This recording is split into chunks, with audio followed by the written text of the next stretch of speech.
Ja, Marlijn, almal het my gewaarsku en gesê, weet jy wat, jy glo al hierdie klomp snert en bog van 'n aanlyn besigheid, 'n digitale bemarkingsbesigheid en scroll op TikTok en jy kyk hierdie goed en Marlijn, dit gaan nie werk nie, dit is nie legit nie, want waar kan jy 2 ure 'n dag werk en in dollars verdien met 'n 100% wins?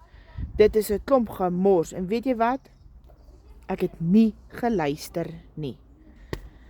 Tot my bittere spyt. Ek het nie geluister nie.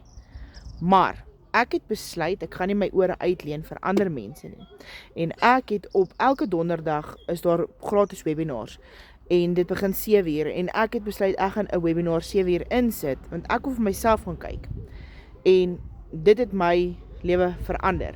So comment info en ek stuur vir jou die webinar link en jy kan hierdie video net like en save sodat jy later kan terugkom na hom toe.